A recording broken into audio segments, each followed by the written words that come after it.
Atos capítulo 2, verso 42.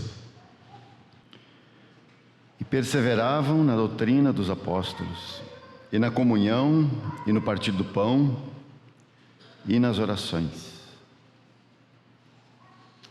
Ainda 1 João 3, verso 14. Nós sabemos que passamos da morte para a vida, porque amamos os irmãos.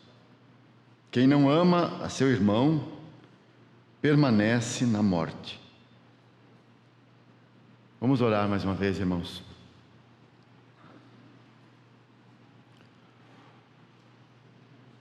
Pai, quanto dependemos de Ti, quanto precisamos da Tua ajuda. Mais uma vez, aqui diante da Tua palavra. Quanto carecemos do esclarecimento, do entendimento que o Senhor nos dá da Tua palavra. Nos colocamos em Tuas mãos nessa manhã, rogamos a Tua assistência, a Tua direção para as nossas vidas, para que possamos pensar segundo a Tua mente e possamos considerar a Tua palavra segundo aquilo que está em Teu coração, seguindo as categorias espirituais de pensamento, que não sigamos por nós mesmos, mas que possamos aqui considerar a Tua palavra com um espírito limpo, com um coração correto diante de Ti. Rogamos nessa manhã que fales mais uma vez aos nossos corações, pois dependemos da Tua palavra, dependemos da Tua voz, Senhor. No nome de Jesus, amém.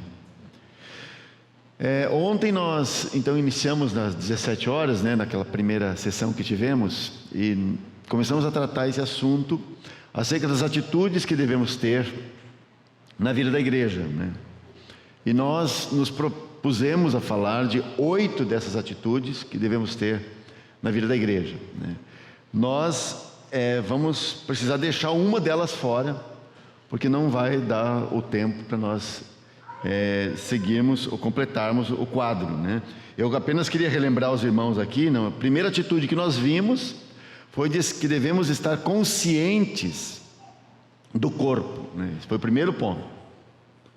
Depois nós tratamos de que devemos aprender a funcionar como membros desse corpo de Cristo. Depois aprendemos que devemos funcionar sem criar divisões entre os irmãos. E nós criamos divisões quando nós achamos que aquilo que nós temos é melhor do que aquilo que os demais irmãos têm. E o quarto ponto, a quarta atitude, nós não citamos, nós não entramos nela, que os irmãos podem anotar aí, apenas, que é funcionar sem ter ambições. Esse ponto nós não consideramos, aqui. Funcionar sem ter ambições. Ou seja, sem ter ambição de reconhecimento, sem ter ambição de posição entre os irmãos, simplesmente funcionar porque o Senhor me deu algo, e aquilo que Ele me deu é útil para a edificação e é para o bem do corpo de Cristo. Depois nós falamos sobre a outra atitude, que é a questão de você trabalhar, você funcionar livre de independência. E nós colocamos assim, ser libertos da independência. Porque a tendência, por causa da nossa carne, é que nós consideramos que o nosso serviço é o melhor.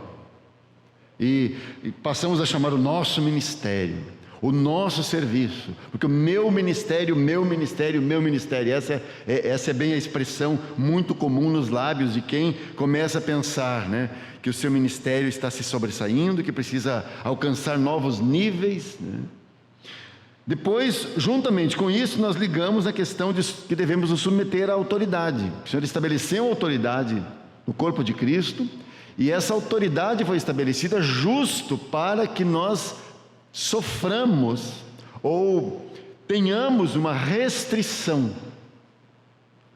E de fato a autoridade de Cristo sobre os membros de seu corpo é justo para que estejamos restritos a exatamente aquilo que Ele tem para nós, aquilo que Ele quer que façamos. E paramos ontem aí na sétima atitude, que é manter-nos em comunhão. E foi desse ponto que nós queremos prosseguir nessa manhã. E se o Senhor nos permitir, queremos avançar ainda para a última, que é em relação ao amor aos irmãos, ou amar os irmãos. O que é comunhão cristã, irmãos? Nós falamos ontem que esse grupo lá em Jerusalém, 3.120 pessoas, em números exatos, que temos segundo o registro bíblico, eles não estavam acostumados àquela vida de assembleia, àquela vida de igreja, porque a vida de igreja não tem nada a ver com a vida de judaísmo. E há uma revolução no comportamento deles. Aliás, os irmãos sabem que dentre aqueles 3.000 tinha muita gente que não era de Jerusalém. Então você deve imaginar, porque os judeus tinham vindo a Jerusalém, aflorado a Jerusalém para comemorar o Pentecostes, os 50 dias depois da Páscoa. Então você tem que lembrar que daquelas pessoas, muitos deles não eram de Jerusalém. Talvez tinham judeus de várias partes, tinham judeus de várias partes do Império Romano. E o mais interessante é que esse pessoal não volta para casa.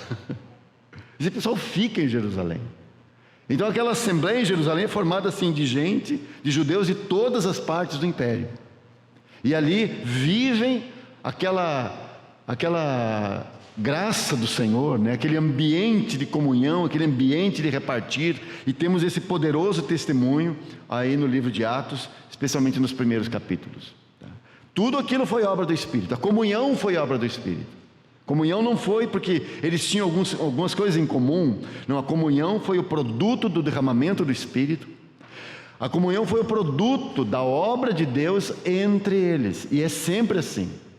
Agora, como nós podemos definir a comunhão? A palavra em si simplesmente significa que temos algo em comum, ou ter algo em comum.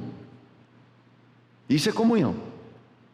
No caso da comunhão cristã, significa que nós temos alguém em comum.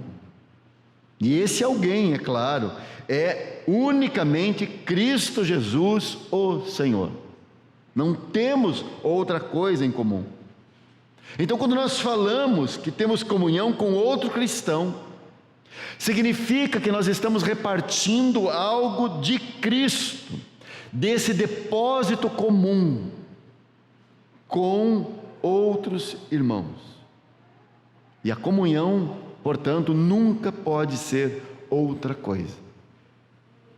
É repartir do depósito comum que é Cristo Jesus. Lamentavelmente, alguns acham que por passarem um certo tempo com outros cristãos, eles acham que estão tendo comunhão. Aliás, essa palavra comunhão, ela foi muito banalizada no meio cristão. Porque você vai lá comer uma pizza com o irmão, e vocês sentam e comem, conversam de tudo. E se despedem e vão embora. E você depois diz assim, eu tive comunhão com o irmão fulano essa semana. Mas quanto de Cristo teve naquele momento ali? Então eles acham que a comunhão é relacionar-se assim socialmente com outros. Aliás, esse é um pensamento muito comum entre os filhos de Deus. Isso não é, entre aspas, privilégio só de alguns. Acham que passar um tempo livre para conversar, e conversar livremente sobre tudo, que isso significa comunhão. Ou então queremos ter comunhão com os irmãos para compartilhar o nosso conhecimento bíblico. Então nós aprendemos alguma coisa, descobrimos alguma coisa, e aí estamos ávidos para encontrar os irmãos e poder logo contar aquilo que nós descobrimos. Isso, claro, tem o seu valor. Mas comunhão cristã não é exatamente isso. Porque você já imaginou o que vai acontecer se nós todos nos reunirmos com esse propósito? Por isso, algumas vezes achamos que estamos num fórum onde cada um pode dar a sua opinião sobre um texto. Imagina, então você abre um texto da Bíblia, lê aquele texto, e aí cada um fala o que acha daquele texto.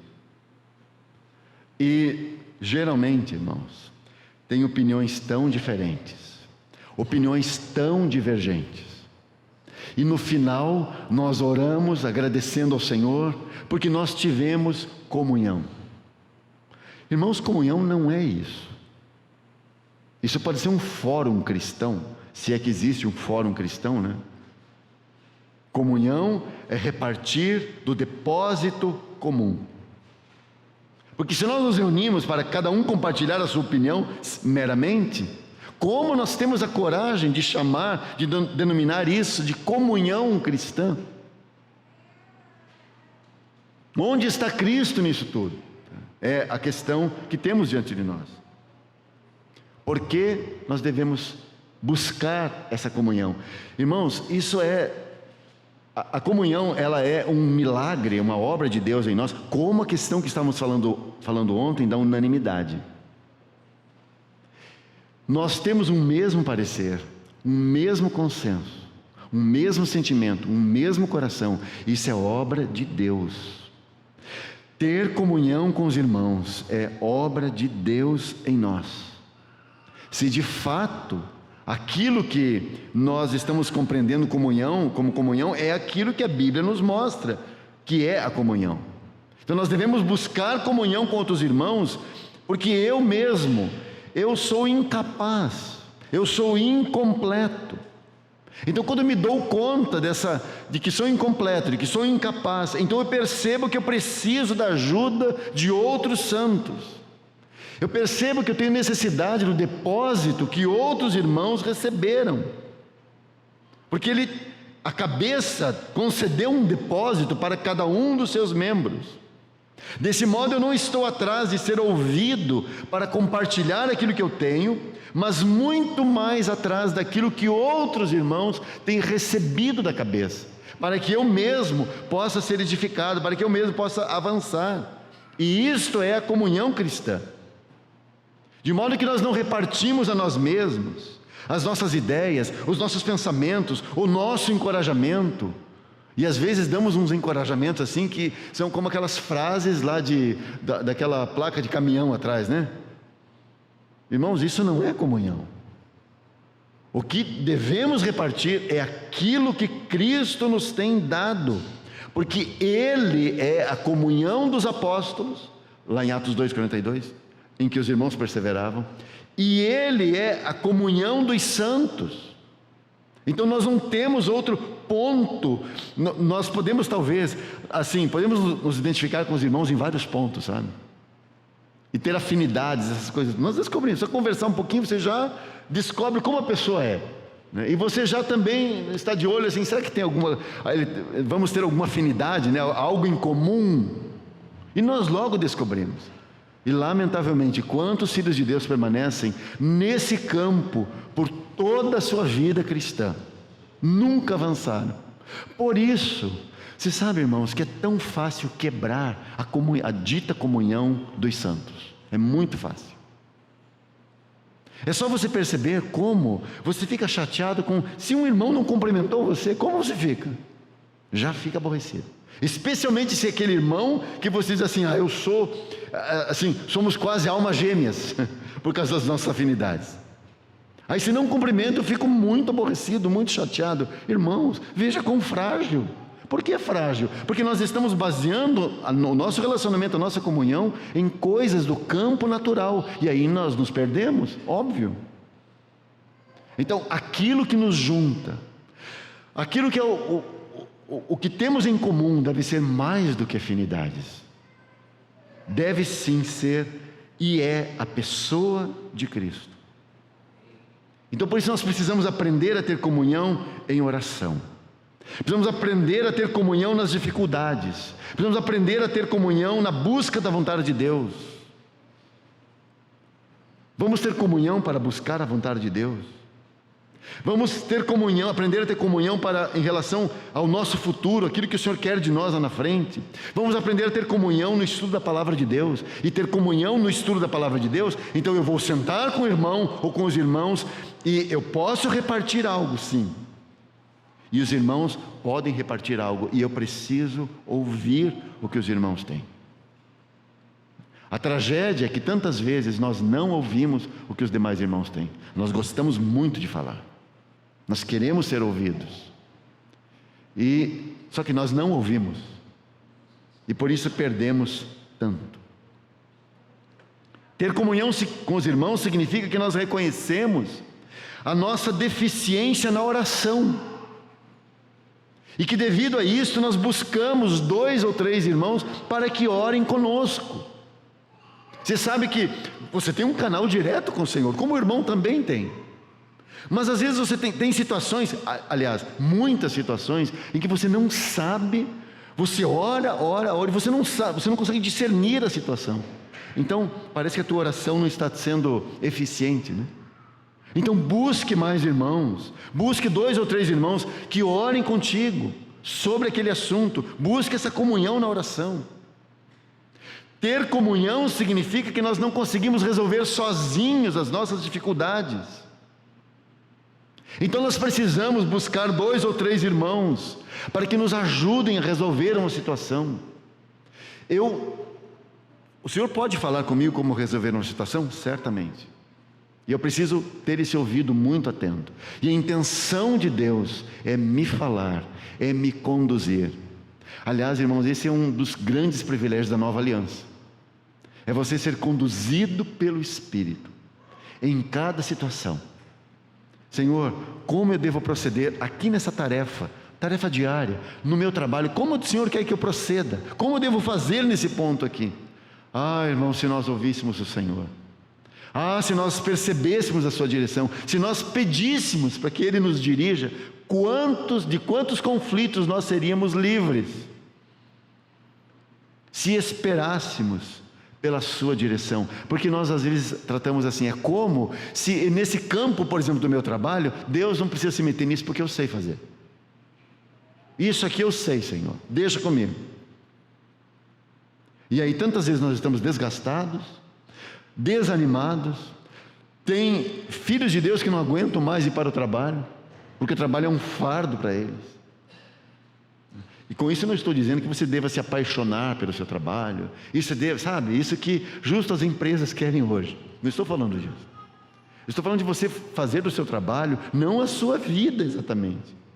Como você pode trabalhar sem fazer do seu trabalho a sua vida? Irmão, estando conectado com a voz do Senhor, ouvindo o Senhor. Se você não ouvir ao Senhor, você se envolverá cada vez mais com o seu trabalho. E você, logo depois você sente aquele peso de consciência, né? Puxa, estou me envolvendo demais, eu estou envolvido demais com isso daqui. Esse trabalho está me tomando o coração, porque você está fazendo o seu trabalho sem Ele. É como se esse fosse o seu departamento, e o Senhor atendesse apenas entre aspas, me permito usar essa expressão, o seu departamento religioso. Irmãos, isso é um absurdo.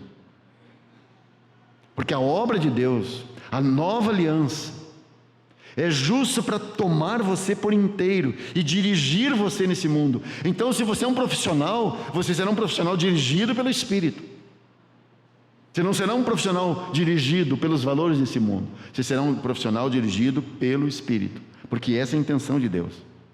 Agora, isso é uma coisa. Agora, tem tantas coisas que nós enfrentamos que nós não conseguimos discernir a situação. Então nós buscamos comunhão dos irmãos, nós buscamos clareza quanto ao futuro, nós buscamos os irmãos, me ajudem, porque eu não estou conseguindo discernir essa situação, o que está acontecendo aqui. Então me ajudem.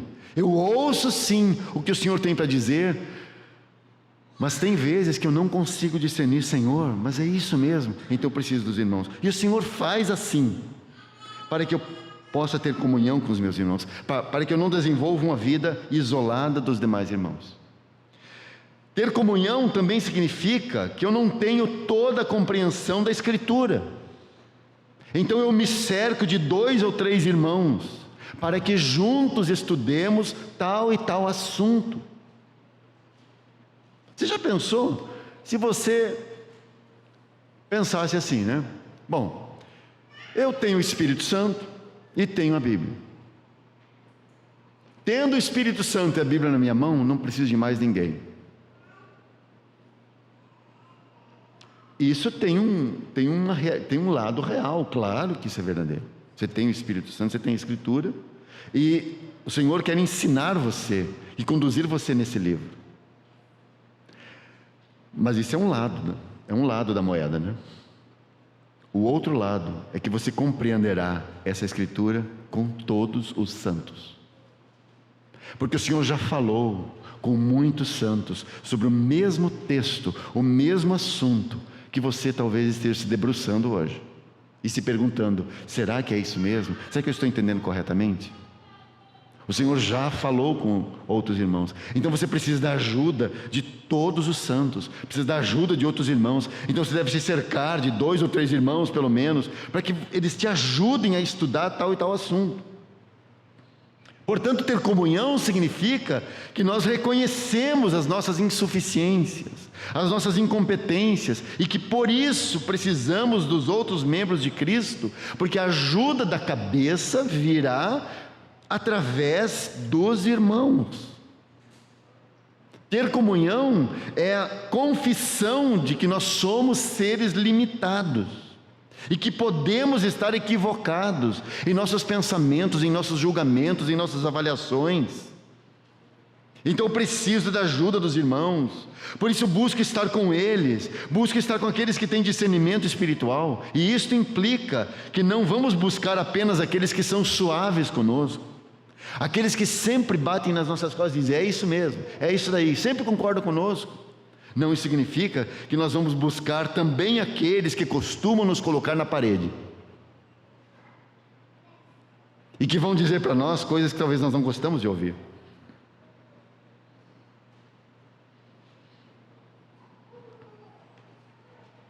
Por causa desse conceito de comunhão, nós concluímos então que é um grave engano quando muitos filhos de Deus preferem ficar isolados nas suas casas, vivendo um cristianismo caseiro, isolados dos demais irmãos, achando que a vida cristã é só entre eles e Deus.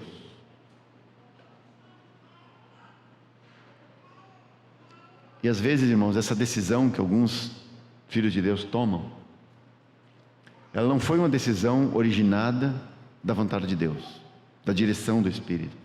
Ela foi uma decisão motivada por causa de uma investida de Satanás contra a comunhão dos irmãos.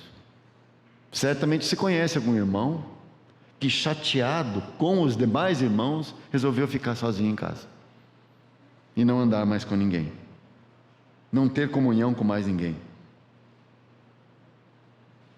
Isso é muito lamentável, porque isso é uma perda. Isso não é a vontade de Deus, né? Isso é uma decisão isolada que nós tomamos e vamos mergulhando no engano, se continua, né, nesse engano de que não, a comunhão está acontecendo entre eu e Deus. Irmãos, certamente há uma comunhão entre você e Deus, mas essa comunhão sempre ela sai para fora. E então você precisa dos seus irmãos, naturalmente falando. Em 1 Coríntios capítulo 1, verso 9, Paulo diz àqueles irmãos que fiel é Deus pelo qual fostes chamados para dentro da comunhão de seu Filho Jesus Cristo, nosso Senhor. E é exatamente isso que o texto original nos diz: nós fomos chamados para dentro dessa comunhão de seu Filho Jesus Cristo, nosso Senhor. Quão precioso é isso! Nós não fomos chamados para uma comunhão simplesmente de pessoas, para estar com pessoas e ouvir suas necessidades e compartilhar também as nossas necessidades e tentar ajudar uns aos outros. Não, irmãos, nós fomos chamados, fomos trazidos para dentro da comunhão de seu Filho Jesus Cristo. Nós fomos trazidos para dentro dessa comunhão, que é a comunhão divina. E porque fomos trazidos para dentro dessa comunhão, então nós podemos ter comunhão com os demais irmãos. E aí, se estamos nesta comunhão com o Pai, e com o Filho, e com o Espírito Santo, então a vida.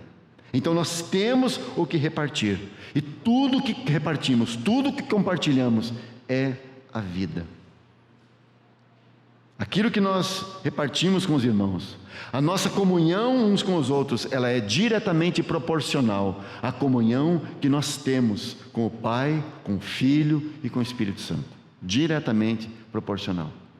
Tantas vezes nos reunimos e não temos nada para repartir.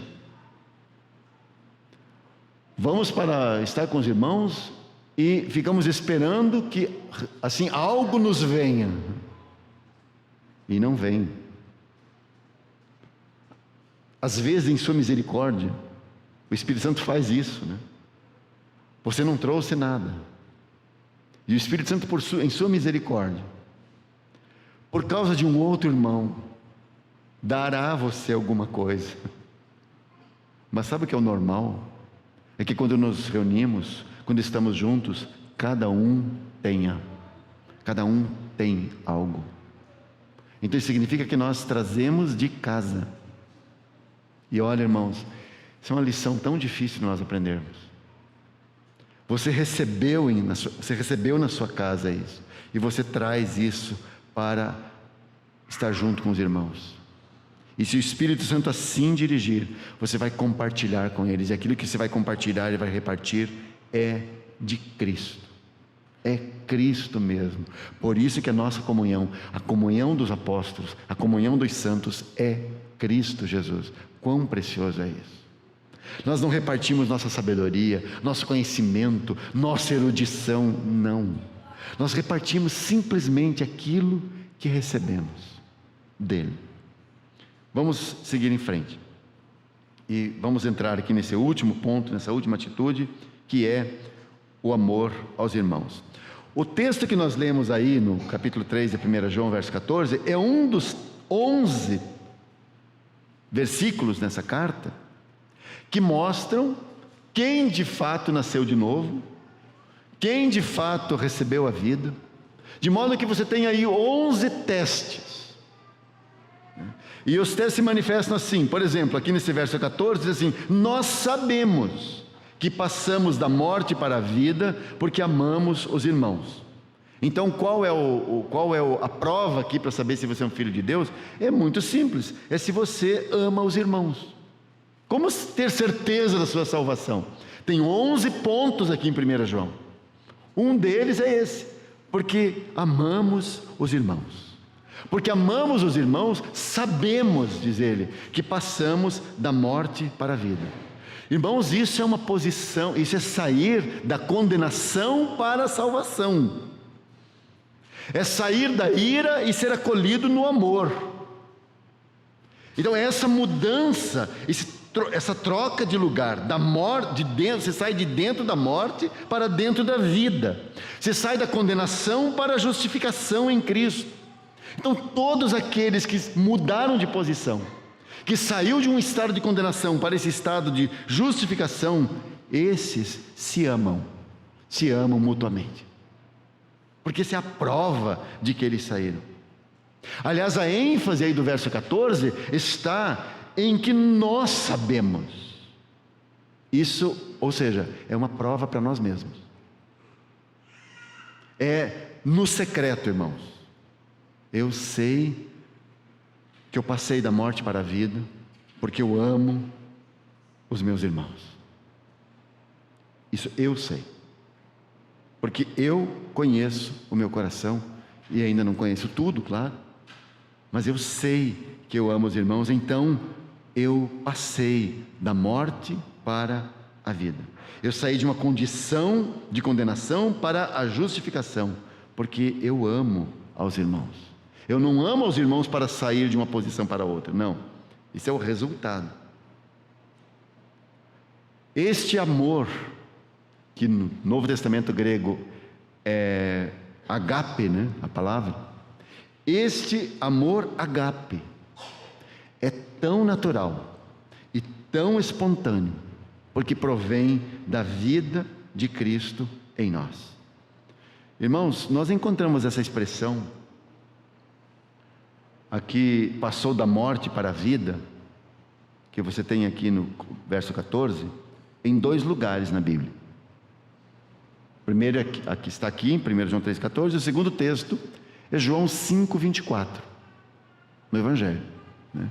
E lá no Evangelho de João 5,24, Jesus diz assim: na verdade vos digo, que quem ouve a minha palavra e crê naquele que me enviou, tem a vida eterna, e não entrará em condenação, e aí vem a nossa frase, mas passou da morte para a vida. E aqui 1 João 3,14, nós sabemos que passamos da morte para a vida porque amamos os irmãos. Irmãos, esse texto é tão forte, é tão contundente, não há como fugir dele, e esse texto é um dos textos aqui em 1 João que nos coloca contra a parede, nos aperta assim na parede. Porque aqui não tem espaço. Mas é que eu estou começando a amar os irmãos, né? Eu tenho algumas lutas ainda, eu não tolero alguns ainda, né? Mas eu estou começando a vencer nesse aspecto. Irmãos, isso não é uma evolução. Isso não é gradativo, que você vai abandonando o ódio pelo amor gradativamente. Não, algo poderoso foi posto dentro de você que simplesmente ama.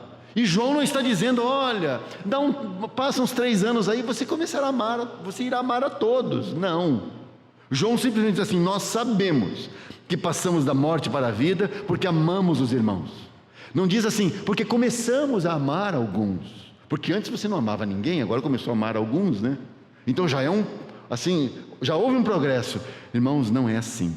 Nós sabemos que passamos da morte para a vida porque amamos os irmãos. E a segunda frase é ainda mais contundente: quem não ama seu irmão permanece na morte. Então não é uma questão assim, eu estou evoluindo nesse assunto. Não, é uma questão de vida ou morte. É questão de ter a vida ou ainda permanecer na morte. João leva o assunto, irmãos, não por uma dificuldade de personalidade, de temperamento. Não, ele leva a questão para o ponto dizendo assim, aqui tem salvação ou não tem salvação. Ou você está sob a ira de Deus ainda, ou você já foi salvo dessa ira. Portanto, o amor aos irmãos é a evidência, ouça bem, é a evidência de termos passado da morte para a vida. Nós sabemos que as pessoas podem fingir serem cristãs. E elas podem fingir assinando uma confissão de fé, ou concordando com uma confissão de fé, uma doutrina. E nos parece que esse era o contexto dessa primeira carta de João, final do 1º século. Muita gente creu, muita gente se converteu, muita gente veio para a igreja. Muita gente veio para as igrejas, para as assembleias que estavam espalhadas já por quase todo o Império Romano, final do 1º século. Aí você pode imaginar que, assim, multidões entraram. Tinha alguma perseguição, vários focos de perseguição, mas não uma perseguição generalizada. E esses cristãos, no meio daquela geração perversa e corrompida, que era a sociedade do 1º século, esses cristãos, eles brilhavam como luzeiros no meio daquela escuridão. Por isso, eles eram admirados. A sua vida moral era louvada e admirada. Aliás, os seus inimigos falavam de sua vida moral.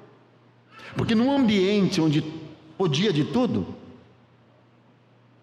aliás, muito semelhante ao que nós estamos chegando hoje, Você tem que lembrar que esse ambiente amoral que temos hoje, especialmente no que diz respeito aos costumes sexuais, Irmãos, esse ambiente para o qual estamos chegando, não chegou na plenitude ainda. Esse era o ambiente do 1º século. Foi nesse ambiente que aquelas igrejas nasceram. Exatamente esse ambiente. Nós ficamos chocados porque nós viemos de um período na história, quase 2000 anos, em que a fé, o cristianismo, como religião, dominou o Ocidente, com a sua moral e com os seus costumes. O que de fato está acontecendo hoje, e não é de hoje, mas foi um rompimento com essa denominada cultura moral judaico-cristã. É um rompimento com isso. De modo que nós estamos voltando naquilo que foi a cultura greco-romana do 1º século. Um ambiente amoral. E foi nesse meio que a igreja cresceu. Especialmente quando você chega na segunda metade do 1º século. Aí você imagina assim, esses cristãos eram admirados, muitos creram, muitos ficaram simpatizantes deles e vieram para a igreja. E agora você tem um misto de gente aí nas igrejas. E se nós pensarmos que João passou a última parte do seu ministério ao Senhor em Éfeso, talvez essa primeira carta tenha sido encaminhada à igreja em Éfeso. Não sabemos. Mas vamos colocar nesse ponto, desse modo, né? As igrejas cresceram muito, avançaram muito, e agora, sabe, chegou um ambiente que você já não sabe mais quem é quem. Será que fulano é cristão mesmo? Será que ele é convertido mesmo? Então o Espírito Santo guia João a escrever essa primeira carta. 11 pontos, dizendo quem é e quem não é, distinguindo as coisas. Pois um desses pontos é o amor aos irmãos. Porque as pessoas podem fingir ser cristãs, ou podem ser convencidas pela verdade, e nós achamos que pelo fato da pessoa ter sido convencida pela verdade, que ela nasceu de novo. Irmãos, a verdade é sempre a verdade. Ela está bem firme e estabelecida. Ela não depende de nós para subsistir. A verdade não depende de que mais gente concorde com ela para que ela se estabeleça. Não, a verdade é simplesmente a verdade. A verdade é forte e veraz o suficiente para se manter sem a nossa concordância. Você concorda ou não, isso é verdade. Isso é a verdade. Não é porque nós nos reunimos, formamos uma massa, uma multidão de gente, e nós dizemos que aquilo é verdade, então vai convencer as pessoas. Não, irmãos. A verdade, a palavra de Deus, quando ouvida por um coração disposto, ouça bem, a pessoa ouve a palavra, o Evangelho, e ela é capaz de dizer amém no final, e concordar que isso é verdade. Mas concordar com esse corpo de doutrinas, com esse corpo de verdades, irmãos, não quer dizer que a pessoa nasceu de novo. Então pode ter uma confissão correta, né? Mas não quer dizer que ali a vida chegou. Porque sempre devemos procurar, junto com a confissão correta, nós devemos procurar onde está a vida. Como essa vida se manifesta? No genuíno amor pelos irmãos. Essa é a evidência. A evidência não é assim, tá, mas o que você crê em relação à Trindade? Em relação a Deus? Em relação à salvação? Como você crê nisso? Como você crê em relação à igreja? O que é a igreja? E a pessoa pode ter ouvido essas coisas, e ouviu o ensinamento tal, e a pessoa concorda, não, Deus é assim tal, a salvação assim tal, a igreja assim, e eu concordo com isso aqui é verdade, mas concordar com isso, uma profissão de lábios, uma profissão de fé correta, não faz de um homem um cristão, e não faz de um homem um cristão, irmãos, porque Satanás também crê na Trindade.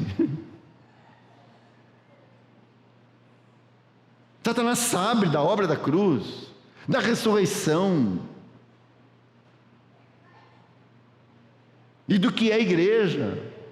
Mas isso muda alguma coisa nele? Não muda nada, ele continua o mesmo. Do mesmo modo, tem tantas pessoas que hoje engrossam as fileiras cristãs, né? Multidões, que concordam com tudo, mas eles permanecem na morte, porque a vida não entrou neles. Qual a evidência? Aí João está dizendo, qual a evidência de que a vida entrou? É assim, ó, porque amamos os irmãos. Quem não ama a seu irmão permanece na morte.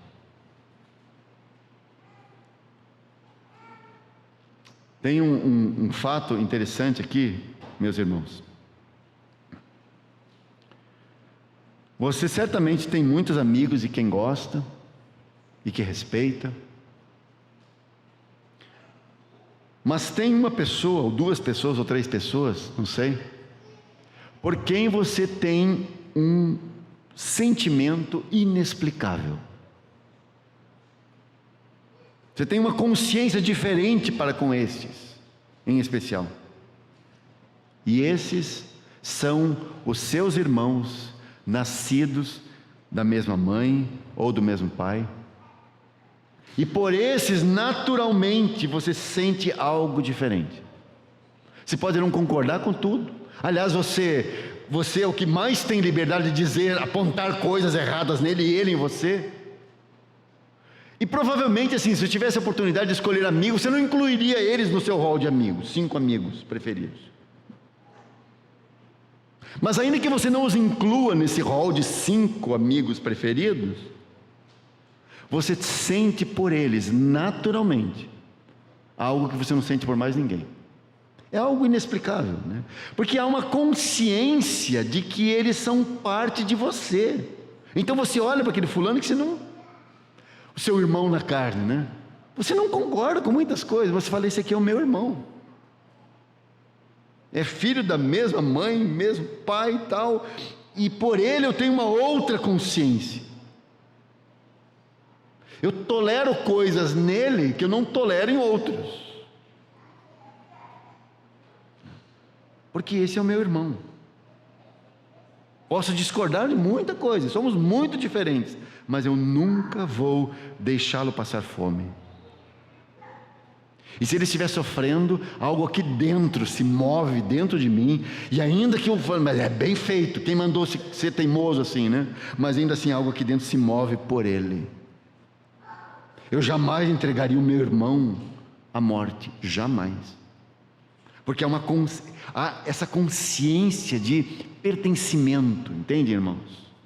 Pois isso ilustra a consciência que temos dos nossos irmãos em Cristo, uma vez tendo a vida de Deus em nós. Considere os irmãos em Cristo. Nós temos um passado diferente, famílias diferentes, educação diferente, posições diferentes. Mas a despeito dessas muitas diferenças, você sente em seu interior algo que se move por ele. Você é mesmo capaz de fazer pelo seu irmão em Cristo o que não faria por seu irmão na carne. Isso não é poesia, isso é real. Porque essa é a evidência de que você passou da morte para a vida. Porque a fé genuína, ela produz um amor inexplicável. É que sabe o que acontece, irmãos? Nós não deixamos o amor funcionar em nós. Esse amor agape, essa coisa celestial que Deus nos deu pelo seu Espírito, nós não deixamos esse amor ir até as últimas consequências, não deixamos. Nós barramos. Sabe, nós nos tratamos assim na base de como nós tratamos os nossos irmãos na carne. A gente vai até um ponto. E chega um ponto que você diz assim, não, mas eu não tenho responsabilidade por ele, porque não é o meu irmão, né? Eu já tenho as minhas responsabilidades, os meus deveres. Irmão, se nós deixássemos o amor, esse poderoso amor, que é o amor de Deus derramado em nossos corações pelo Espírito Santo, se nós deixássemos esse amor ir até as últimas consequências, irmãos, nós não conhecemos o poder do amor. O poder desse amor nos beneficiou de tal modo. Você já pensou? Você era um inimigo de Deus. Você já desejou que Deus não existisse? Aliás, alguns achavam mesmo que Ele não existia, e estavam tranquilíssimos com essa ideia. Aí você foi alcançado, você era um inimigo. Pois Paulo diz assim, nós sendo inimigos, Ele mandou o seu Filho, o seu único Filho. Como Ele disse para Abraão, né? Toma o teu filho, o teu único filho, a quem tu amas. Isso Deus está falando de si, do que Ele iria fazer. Você já pensou que essa poderosa força que é o amor fez Deus mandar o seu único filho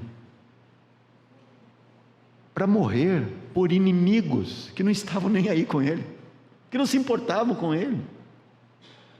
Você viu do que o amor é capaz? Pois bem, Romanos 5,5 diz que esse mesmo amor foi derramado em nossos corações pelo Espírito Santo. Irmãos, do que esse mesmo amor? Deus é agape, Deus é amor. O Espírito Santo foi derramado em nossos corações pelo Espírito Santo, esse mesmo amor, esse agape. E aí nós recebemos esse mandamento de amarmos uns aos outros. Quem não ama seu irmão permanece na morte, porque isso é tão forte, isso é um poder que foi depositado em nós. O problema é que nós cumprimos demandas celestiais com energia da carne, com energia natural. Deus não nos pede algo que não nos tenha dado a capacidade para fazer antes. Você lembra dos mandamentos da lei de Moisés? Você lembra dos 613 mandamentos, que são o total lá dos mandamentos da lei? Irmãos, aquilo foi um fardo para a nação de Israel. Eles faziam de conta que cumpriam aquilo. Nunca cumpriram, nunca, em momento algum de sua história. Mas eles faziam de conta que cumpriam, celebravam a lei, celebravam a entrega da lei, tinham uma festa, porque você sabe que a festa de Pentecostes, 50 dias depois da Páscoa, era a festa da entrega da lei, quando Deus entregou a lei para Moisés no Monte Sinai, para a nação de Israel. Pentecostes comemorava exatamente isso, e eles celebravam, dançavam, cantavam, só que eles não conseguiam cumprir aquilo era um fardo pesado demais para eles, porque eles não tinham o poder para realizar aquilo. Aí chega a nova aliança, né? E o que a nova aliança nos diz? O amor de Deus está derramado em nossos corações pelo Espírito Santo que nos foi dado. E aí se esse amor foi derramado em você, você não sabe do que você é capaz. Você não sabe do que esse amor é capaz de fazer. É que, mais uma vez quero dizer, nós tentamos cumprir as exigências celestiais de Deus com energia natural. E aí não conseguimos, nos frustramos. Aí pegamos um grupo seletivo de irmãos e só nos relacionamos com eles, só tratamos com eles, só gostamos deles, só fazemos o bem para eles, só oramos por eles, só buscamos ter comunhão com eles, só compartilhamos com eles, porque nós somos limitados, e nós chamamos isso de comunhão cristã. Quando na comunhão cristã, o poder que há na comunhão cristã é porque essa comunhão não vem deles, não vem de você, isso é algo que lhe foi dado em Cristo Jesus. A comunhão é Cristo Jesus. O amor, esse amor derramado em nós é a força do próprio Deus em você, é aquilo que dele foi derramado em você. Isso faz parte da nova vida que lhe foi dada. Por isso uma fé genuína, ela produz um amor inexplicável. Por isso você é capaz de amar os irmãos exatamente do modo como a Bíblia diz que você deve amar. Deus não nos pede nada que não nos tenha dado a graça antes para realizar. Então essas demandas, 1 João aqui, nos coloca na parede, né? Por quê? Porque foi nos dado esse amor. Ele não está dizendo que nós devemos orar ao Senhor, Senhor, me dá esse amor. Não, João nunca diz para você orar para receber esse amor, porque ele está ele está partindo do fato de que nós recebemos esse amor. E então podemos amar exatamente do modo como o Senhor nos mandou amar. É amor sacrificial? Sim, é amor sacrificial. É só considerar 1 Coríntios 13 e você terá a plena explicação de que tipo de amor a Bíblia está falando. E quando você ouve que alguém que ele é um irmão em Cristo, naturalmente esse amor derramado em nós se move para com aquele irmão. Naturalmente, porque há uma identificação espiritual. Você pode pensar diferente do irmão, você pode ter uma visão diferente do irmão, mas é o seu irmão em Cristo. E você passa a amá-lo. O amor passa a se expressar para ele. Sabe, Romanos 5,5 que eu li aqui, né, que o Espírito Santo foi derramado em nossos corações, aliás, o amor foi derramado em nossos corações pelo Espírito Santo. Esse é o fato que nós temos, isso é a verdade. Aqui em 1 João, você tem a realidade. Essa realidade de 1 João, essas demandas que estão aqui, essas demandas estão baseadas naquilo que foi derramado em nós, nesse grande fato espiritual. Agora, como é a manifestação do amor ágape para com os irmãos? Vamos abrir Romanos capítulo 12, verso 10. Antes, vamos ler o verso 9 também, tá? O amor seja não fingido. Aborrecei o mal e apegai-vos ao bem. Amai-vos cordialmente uns aos outros com amor fraternal, preferindo-vos em honra uns aos outros. Aqui nós temos uma palavra diferente, né? Você tem o verbo aí no começo do versículo, amai-vos cordialmente, e aí na metade do versículo você tem com amor fraternal. Esse amor aqui é Filadélfia em grego. O que nós aprendemos com isso? Está dizendo aqui que devemos amar uns aos outros com amor fraternal. O fundamento é o agape. E do agape, porque temos o agape, nós devemos avançar, ir do agape para a Filadélfia. É isso que significa amai-vos cordialmente uns aos outros com amor fraternal. Sabe, irmãos, nós entendemos o contrário às vezes. Nós achamos que primeiro temos que partir das afeições fraternais para o agape. Então nós achamos assim, que se eu sentir alguma afeição pelo irmão, então eu vou investir nesse relacionamento. Então, se eu tiver essa afeição fraternal, então aí nós vamos partir para para todas as possibilidades do agape, né? Mas não é o que a Bíblia ensina. A Bíblia ensina que você deve partir do agape para as afeições. Então nós partimos desse fato que nós recebemos esse amor de Deus em nossos corações.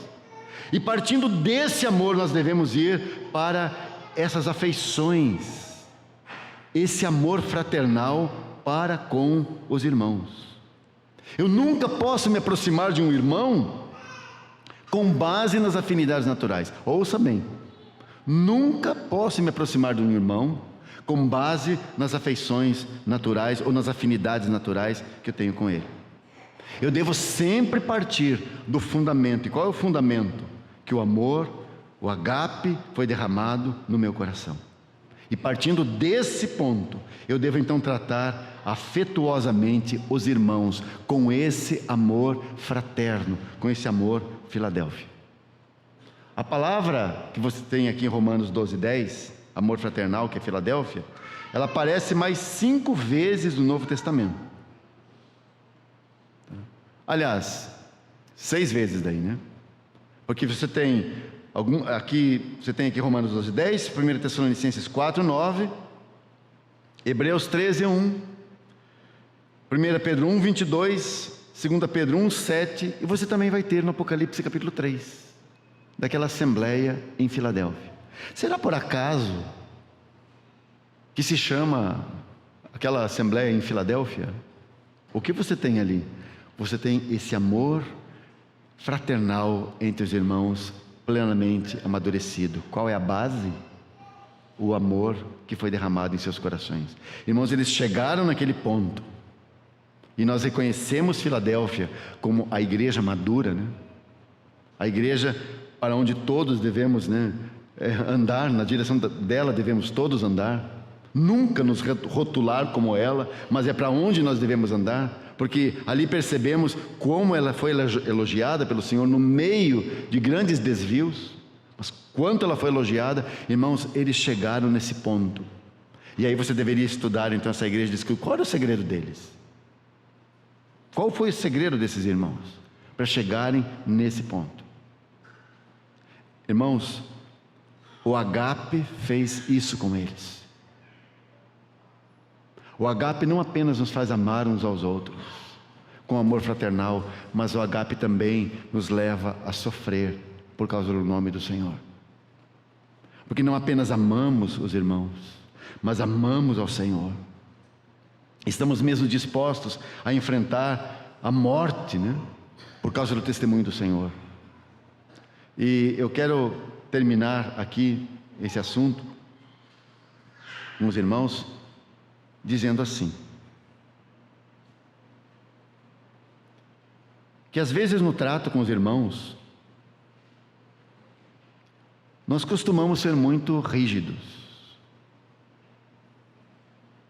e muito duros.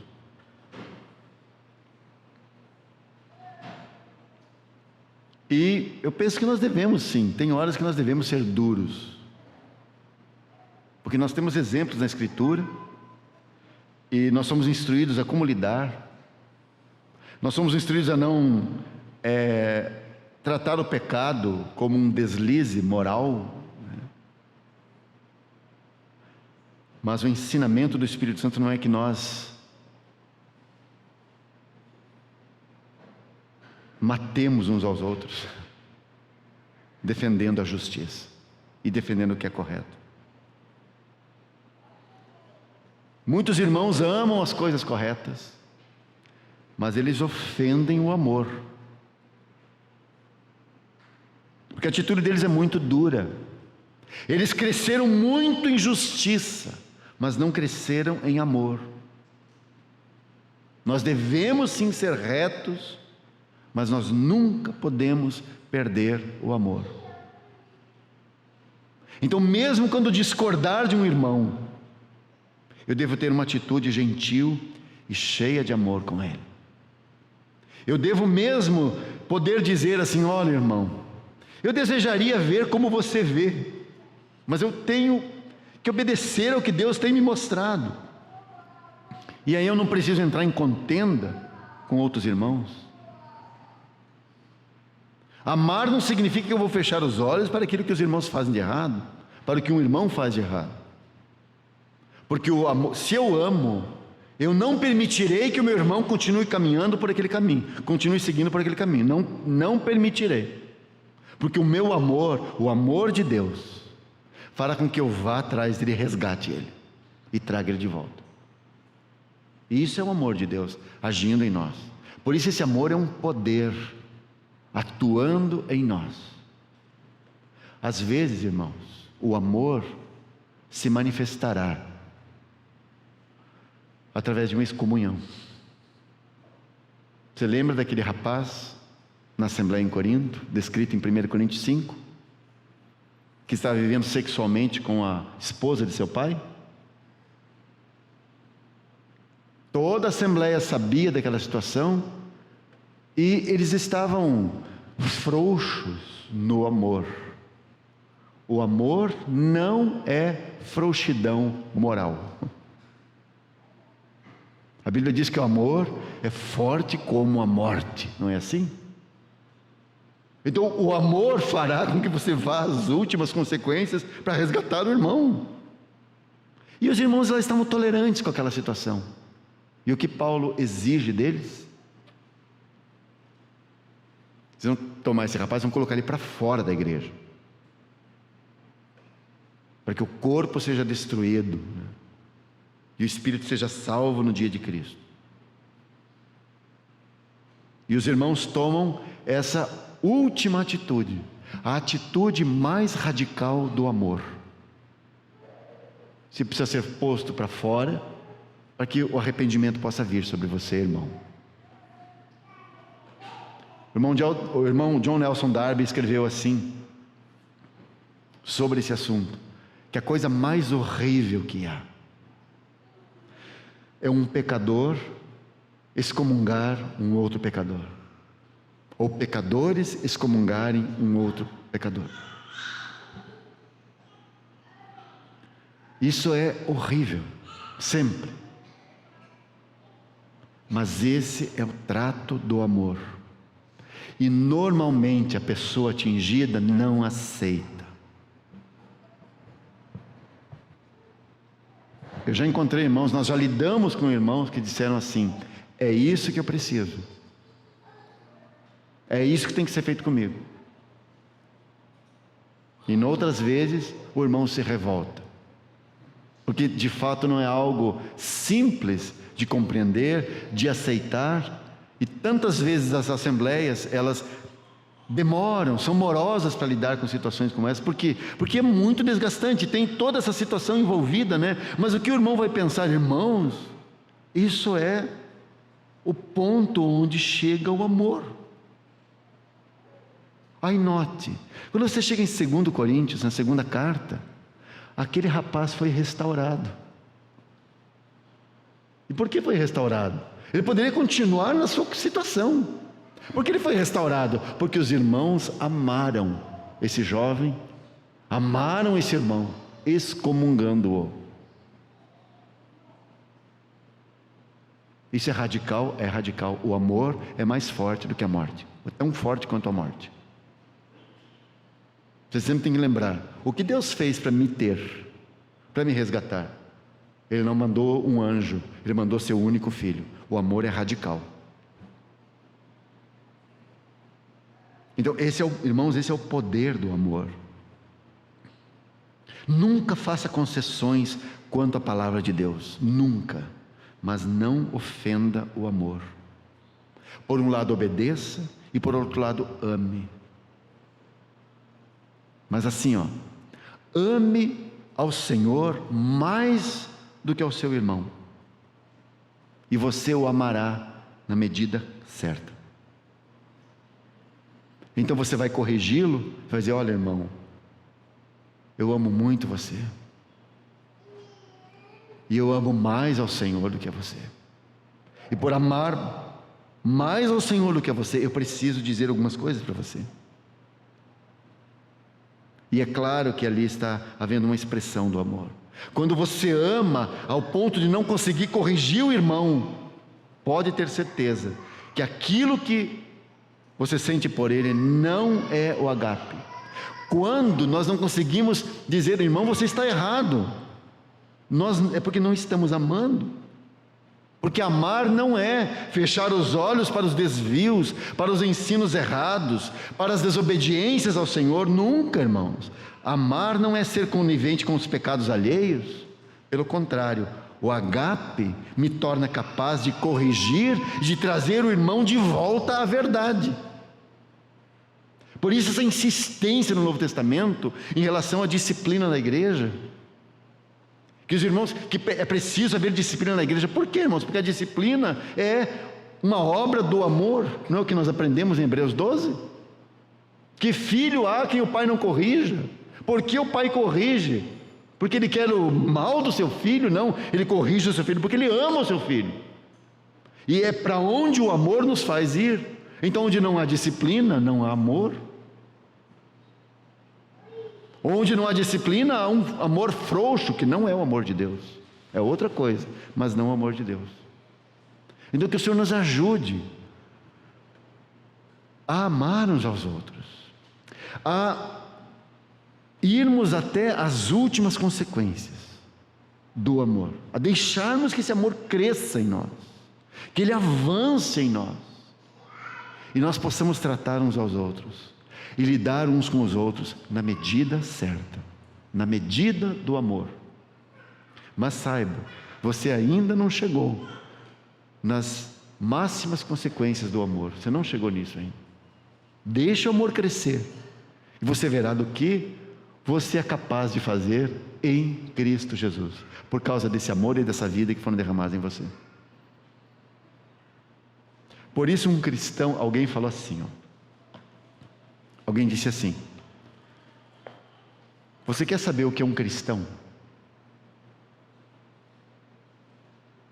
Odeia ele, maltrate ele, seja inimigo dele, fale mal dele, e você verá o que é um cristão. Porque o nosso Senhor disse para amarmos os nossos inimigos, bendizermos os que falam mal de nós, orarmos por aqueles que nos perseguem. Porque se assim agirmos, irmãos, aí estão os traços do Cordeiro de Deus em nós. Que o Senhor nos ajude a viver assim. A vida da igreja não é só um conceito, não é só uma visão, ela é coisa prática. Porque a igreja é formada de pessoas, né? Não é um conceito simplesmente. São pessoas reais, com conflitos reais, com desafios reais. E a vida que nos foi dada é muito real. Você sempre tem que lembrar que isso tudo aqui, irmãos, que nós vivemos é a sombra. A realidade é espiritual. Vamos orar.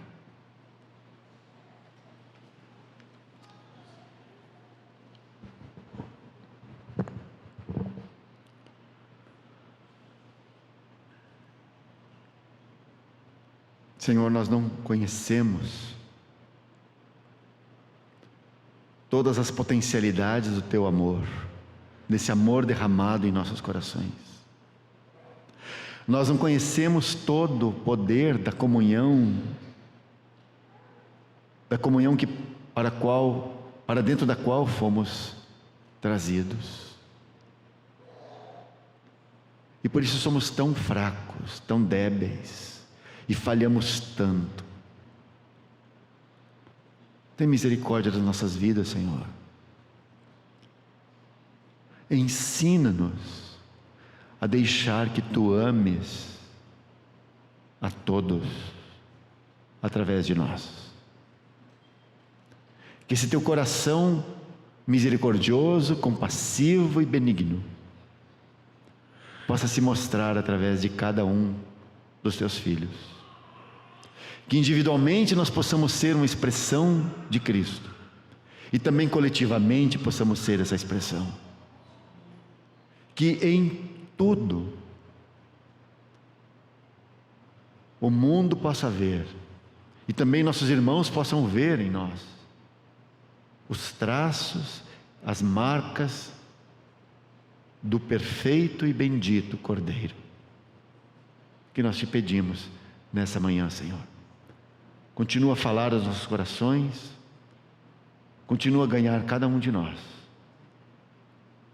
Que esses queridos irmãos aqui possam avançar, possam prosseguir, que a vida de Cristo possa avançar neles, para a honra e a glória do Teu nome, Senhor. E que esse tempo aqui nessa terra seja um tempo de um perfeito testemunho a Teu respeito. Que se o Senhor não voltar, as marcas que deixemos aqui sejam de fato as marcas daqueles que seguiram os passos do Cordeiro. Que assim seja conosco, assim seja com todos os irmãos, todas as assembleias que estão representadas aqui, Senhor. Que assim possamos viver um belo testemunho nessa terra. No Teu precioso nome que nós oramos, Senhor. Amém.